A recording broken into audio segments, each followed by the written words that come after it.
Welcome to the Rundown with Dr. Ciarrah. We discuss all things running. Today, we are talking about commonly asked running questions. So the first question is, how should I breathe?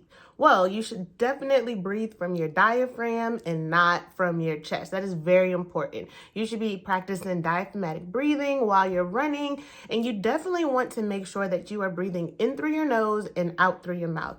Breathing through your mouth will start to become very dry while you're running, and then that will make you need water unnecessarily. So you definitely want to practice breathing in through your nose, out through your mouth, and make sure that you're not breathing all with your chest. Now, if you are not familiar with what diaphragmatic breathing is, then I want you to do a little exercise. I want you to place one hand on your chest and one hand on your abdominal muscles. And I want you to just lay down on the floor, and while you're doing that, I want you to just breathe, deep breathing in and out. While you're practicing that, you're going to see which hand is moving. Is your chest rising, moving up way more than your stomach is moving? That will give you your answer. And if you notice that your chest is raising way more than your abdominal muscles are moving, then you need to switch up the way that you're breathing. And the way that you do that is you force those abdominal muscles, which is where you're right above your diaphragm. You want to make sure that you are using those muscles while you're breathing instead of using your chest.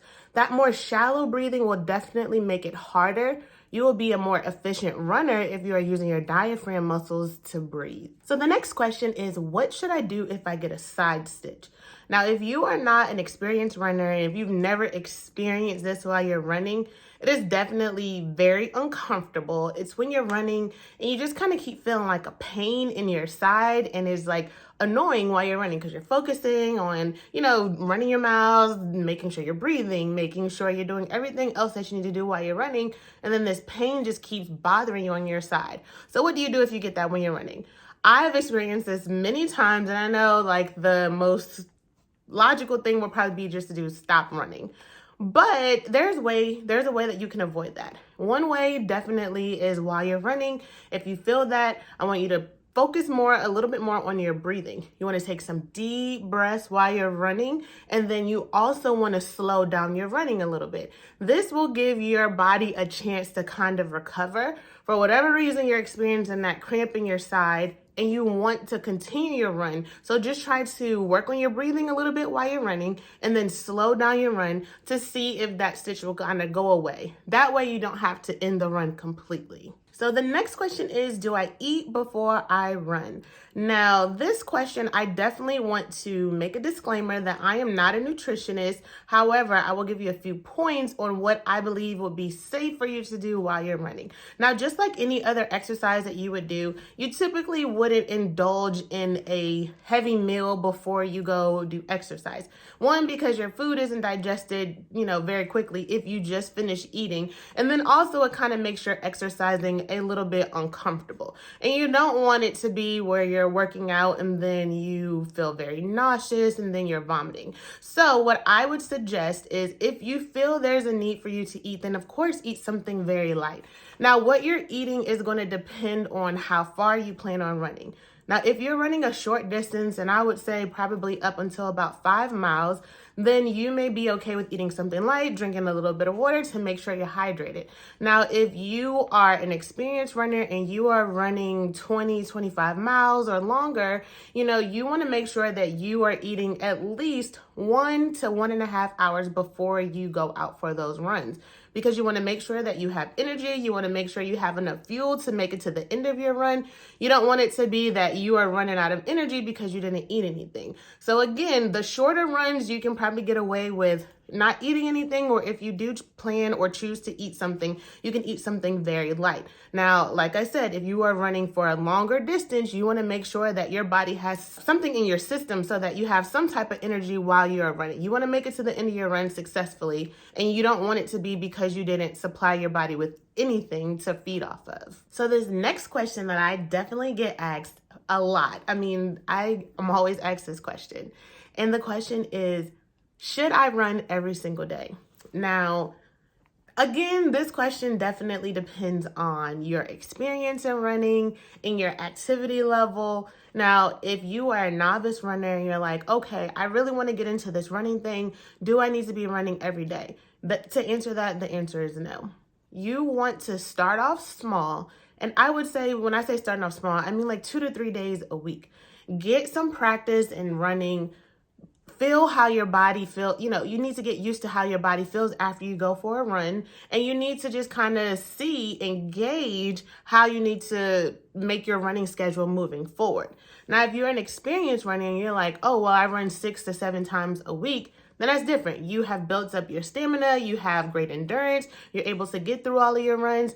But anybody who is a runner, I will say this, it doesn't matter what your experience level is, I want you to make sure that you are incorporating some type of recovery day. Your bodies need a chance to rejuvenate themselves so that they can make it, help you to make it through to the end of the run. So I definitely don't want anybody to be running 7 days a week. Now, if that's what you're currently doing and it works for you, then that's what works for you. But my recommendation for anyone who's listening, you're a subscriber to this channel, I want you to incorporate some type of rest day so that your muscles have a chance to recover, and so that you're able to have your next run and be successful as well. So this next question is, where should I run? Now, because running is so easy and convenient to do just like outside, it is very challenging sometimes to figure out exactly the safest place to run.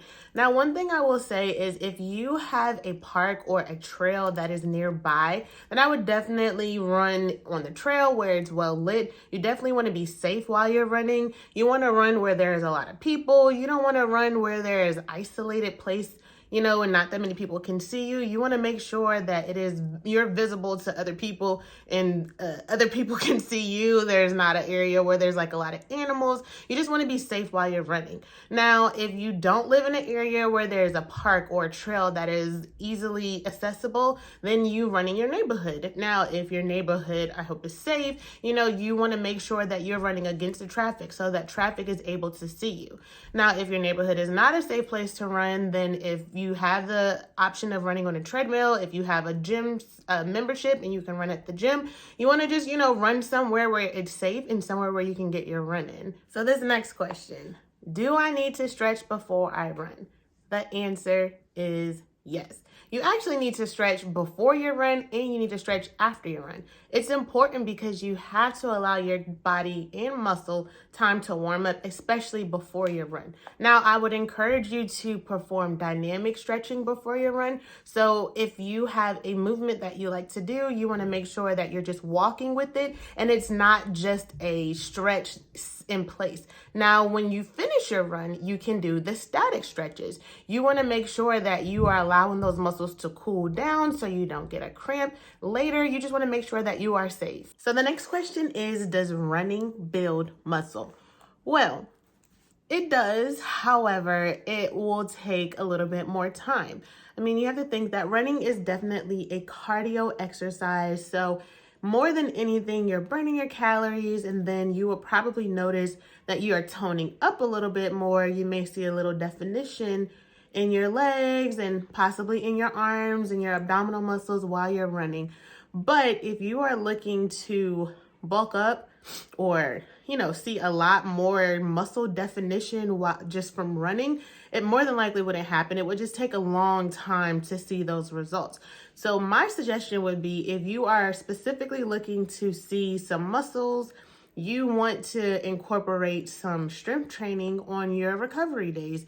Those are the days that you can go to the gym and lift a little bit heavier, and that combination of doing some heavy lifting and doing your cardio with running, then that combination, you're more likely to see those muscles develop over time.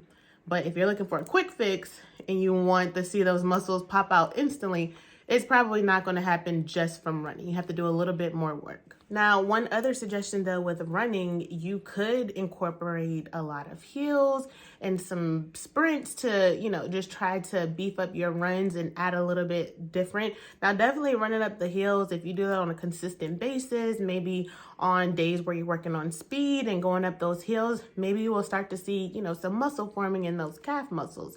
Going up the hill is definitely a challenge. So you could use it for multiple things. You could use it for your strength. You could use it to build muscle. You could use it to, on your recovery days, if you just want to do something light, or you can do it to challenge yourself, because running up hills is definitely not an easy task. So the next question is, if my legs are sore, should I still run? A simple short answer is yes. So the pain that you may experience a few days after you've gone for a run, if you have not run for a very long time, or if you are a newer runner and you're just getting into running, it's called DOMS, which stands for delayed onset muscle soreness. Now, what this is micro tears in the muscles.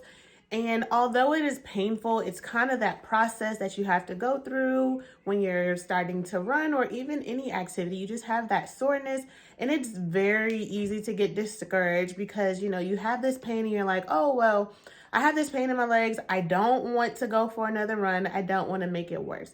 You're not going to make it worse. You're just conditioning your body. And your body's getting used to the activity level that you are now starting to do, especially if you were a runner before and you haven't been running for a while and you're trying to get back into running. Or if you are a new runner, this definitely lets your body know, hey, we're getting into a new routine. This is something new that we're trying. And your body will then begin to get used to what is going on, the activity that you're doing. And over time, it will go away, a few days, and it will go away. And the main thing that I want to say is that just because your legs hurt, don't say, okay, I can't go for a run. You definitely don't want to start this process over, because if you go for a run, let's say Monday, then you're like, oh, well, Tuesday, Wednesday, my legs are hurting, so I'm not going to go for a run. And then, you may let the rest of the week go off and you don't go for a run.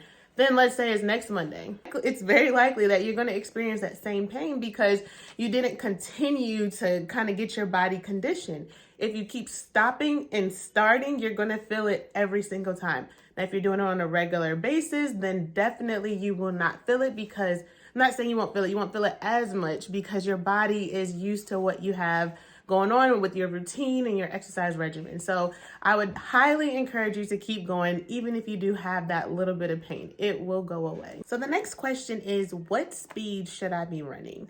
Now, this obviously varies from person to person because everyone has their own goals that they're trying to reach with running. Everyone has a different level of experience. So for those runners who are just starting out and you're like, I have no idea how I should kind of do my run, well, what you want to do is go for a run, see how you feel. You want to have that comfortable pace. I mean, it definitely will depend on how long your run is, but you want to go at a steady speed that you feel comfortable with, a little bit faster than being out of breath and not really being able to have a conversation. Should be a relatively comfortable speed that you should go. Now, this will definitely vary depending upon the distance and the amount of time that you want to run. And over time, you'll get a little bit faster. You'll be able to gauge a little bit better on how your speed should be. But there's no specific or set speed of what you should be running. Now, if you're a more experienced runner and you're trying to figure out how you need to run for maybe a race that you have coming up, or if you're running a marathon, that's a little bit different because you're trying to set your speed to make sure you hit a specific time. Now, that's a little bit more complicated because there's so many different variations in running times and how you should do that. Well, you would need to specifically talk to a running coach and figure out what you need to do in order to hit that time.